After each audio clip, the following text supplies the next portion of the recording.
بسم اللہ الرحمن الرحیم، السلام علیکم۔ میرا نام موجد جعفری ہے، آپ کو بلاگ میں ایک بار پھر خوش آمدید۔ آج پاکستان کے وزیر اعظم، پاکستان کے فیلڈ مارشل اور ان کے کیبنٹ کے لوگوں نے اور ان کے ساتھ ان کے سپورٹ سٹاف نے، ان سب نے عمرے کی سعادت حاصل کی۔ ہاتھ اٹھا کے پاکستان کی ترقی کے لیے، پاکستان کی کامیابی کے لیے، اپنی حکومت کی کامیابی کے لیے دعائیں کی۔ مگر مسئلہ یہ ہے کہ جہاں پر یہ سب کچھ بہت ضروری ہے، میں نہیں جانتا کہ اس میں سے کتنا فیصد جو ہے وہ سرکاری خرچے پر ہوا ہے اور کتنا ان لوگوں نے اپنی جیبوں سے دیا ہے۔ مگر اسی وقت پاکستان کے اندر تقریباً 60% لوگ وہ ہیں جنہوں نے اپنے لیے ایک دن میں 2 وقت کی روٹی کے لیے ہاتھ اٹھائے۔ اس لیے کیونکہ پاکستان کے اندر جو غربت کی سطح سے نیچے رہنے والوں کی تعداد ہے وہ اب چھلانگ لگا کر 39 سے بڑھ کر اب تقریباً 44.6 جو ورلڈ بینک نے دیا ہے تخمینہ 44.6، لیکن تقریباً آدھی پاکستان کی بات ہو رہی ہے۔ اور وہ بھی میں بتاؤں گا کہ یہ آدھا پاکستان جو ہے اس سے بہت زیادہ کی کہانی ہے، کیونکہ ورلڈ بینک کی جس رپورٹ کا ذکر اور جس کی تفصیلات میں آج آپ کو چونکا دینے والی بتاؤں گا، وہ استعمال کر رہی ہے پاکستان سے دیے گئے اعداد و شمار 2018 اور 19 کے، جو کہ کووڈ سے بھی پہلے کی کہانی ہے، جب پاکستان کے اندر نہ تو مہنگائی کی سونامی آئی تھی، نہ بے روزگاری کا طوفان۔ اور ان بنیادوں کے اوپر اگر 44.6% لوگ پاکستان کے خط غربت سے نیچے ہیں، تو اس کا تو مطلب یہ ہوا کہ اور نہیں کہ کچھ نہیں تو 60% پاکستان خط غربت سے نیچے رہتا ہے، یعنی کہ ان کے پاس اپنی زندگی کو میٹ کرنے کے لیے جو ہیں وہ ذرائع موجود نہیں ہیں۔ بات یہاں تک ختم نہیں ہوتی، بات اس سے آگے بڑھتی ہے، اور وہ بات کہاں تک بڑھتی ہے؟ وہ بات یہاں تک بڑھتی ہے کہ اگر 25 کروڑ بھی پاکستانی ہیں تو اس رپورٹ کے مطابق ان کا 16.4% جو ہے وہ انتہائی غربت کی سطح سے نیچے رہتا ہے، یعنی کہ 4 کروڑ سے بھی زیادہ پاکستانی شدید غربت کا شکار ہے۔ اور بات اس سے بھی آگے جاتی ہے، اور وہ اس سے آگے کیسے جاتی ہے؟ وہ اس سے آگے ایسے جاتی ہے کہ پاکستان کے ان لوگوں میں سے جن میں سے 60% تو غربت سے نیچے رہتے ہیں، 4 کروڑ عوام جو ہے وہ شدید غربت میں رہتے ہیں۔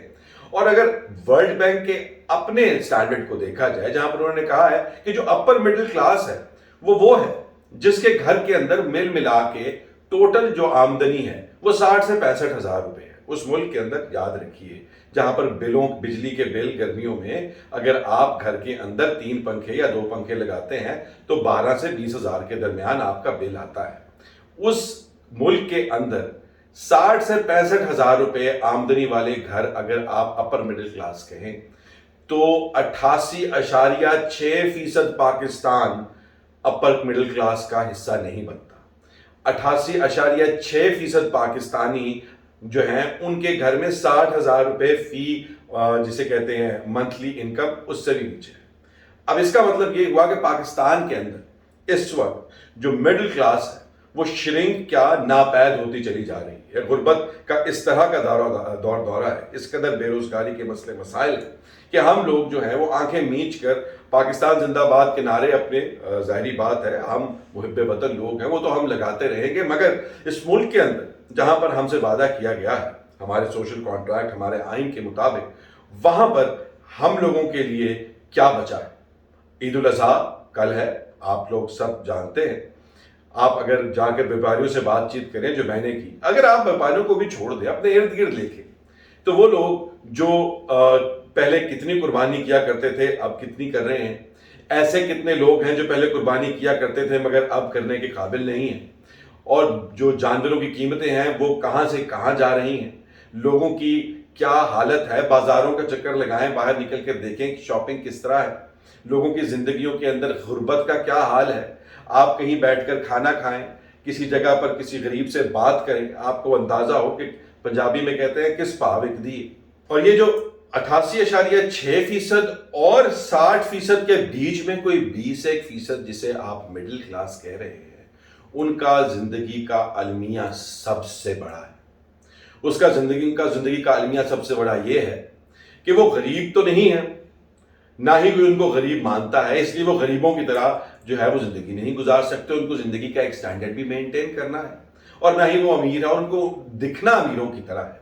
تو ان کو یہ سمجھ نہیں آ رہی کہ وہ اپنی زندگی کو کیسے چلائیں، کس سے ادھار پکڑیں، کس سے بات کریں، اب وہ پیسے کہاں سے لے کے آئیں جو پہلے ان کی زندگی کا حصہ تھے، مگر اب ان کو یہ ریالٹی، یہ حقیقت کیسے رجسٹر کرنی ہے، کیسے ماننی ہے کہ وہ اب مڈل کلاس کا نہیں، غربت سے نیچے رہنے والوں کا حصہ ہے.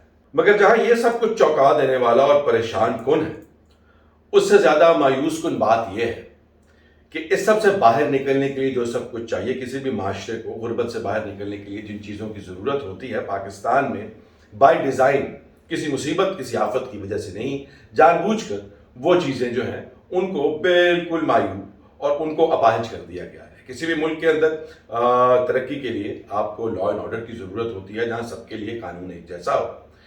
وہ ہمارے ملک کے اندر ہم نے دیکھ لیا کہ امیر کے لیے اور غریب کے لیے اور اقتدار کے لیے اور اپوزیشن کے لیے اور عورت کے لیے اور مرد کے لیے اور وہ سب اپنی آنکھوں کے سامنے کتابوں میں جو لکھا ہے اس کا ذکر نہیں کر رہا، کس طرح سے ڈیل کیا جاتا ہے اس کا ذکر کر رہا ہوں.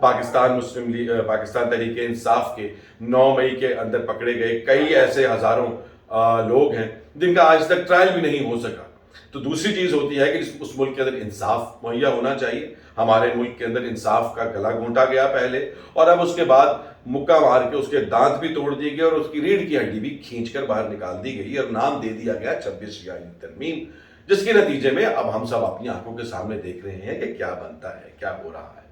تو یہ سب کا سب ہماری آنکھوں کے سامنے ہوتا چلا جا رہا ہے. اور وہی بات جو کہ شہزاد روئے کے اس گانے میں ایک لائن ہے جو ہمیشہ اس طرح کی مایوس کن زندگی کے اندر جب پاکستان کے حالات دیکھتا ہوں کہ اس طرح کی رپورٹ آتی ہے تو اس میں مجھے وہ لائن یاد آتی ہے کہ مجھے فکر یہ نہیں ہے کہ یہ ملک کیسے چلے گا، مجھے فکر یہ ہے کہ ایسے ہی نہ چلتا رہے.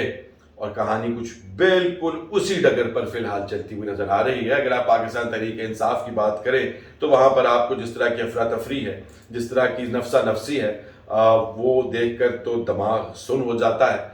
ایک دفعہ پھر علی امین گنڈا پور بڑھ کے مار رہے ہیں، احتجاج کی بات کر رہے ہیں، سسٹم کے اندر اپنے ایمان کو، سسٹم کے اندر اپنے یقین کو ختم ہونے کا ایک دفعہ پھر ڈھول پیٹ رہے ہیں، اور ایک دفعہ پھر کہہ رہے ہیں ہم گولیاں چلا دیں گے، گولیوں کا جواب گولیوں سے دیں گے. مگر اس سب کا کیا جب آپ خود اس میدان سے 3 دفعہ بھاگ چکے؟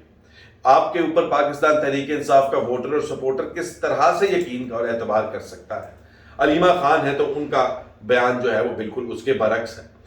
وہ کہتی ہیں کہ جی جو وکلاء ہیں انہوں نے کلائنٹ اسٹیٹ کے طور پر جو ہے کلائنٹ کے طور پر استعمال کیا ہے پاکستان تحریک انصاف، اور مطلب وہ کسی کا نام نہیں لے رہی، ایک دو کا تو نام بھی لیا ہے انہوں نے، لیکن ان کی بات ٹھیک ہے اور وکلاء کے لیے بھی ٹھیک ہے کہ انہوں نے کلائنٹ کے طور پر ہی استعمال کرنا ہے.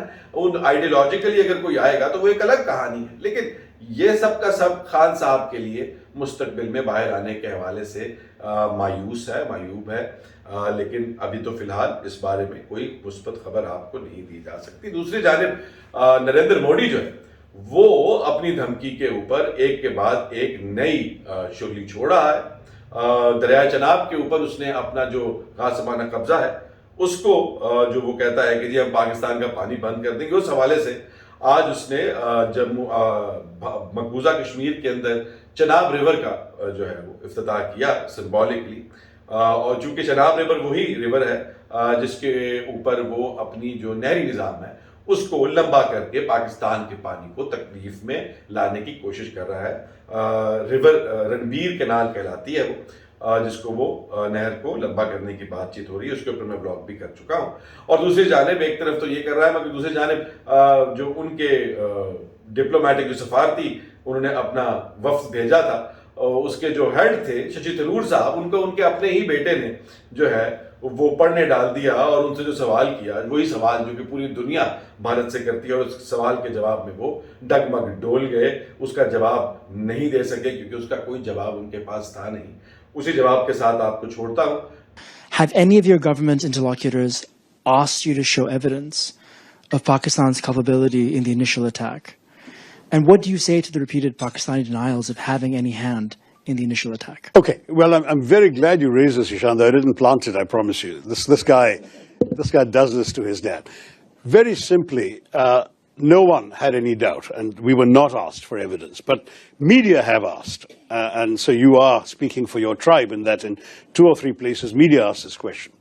آپ کو بہت بہت عید مبارک. اپنا خیال رکھیے گا، اپنے ارد گرد کے لوگوں کا، اپنے چاہنے والوں کا، اپنے دوستوں کا. Take care. اللہ حافظ.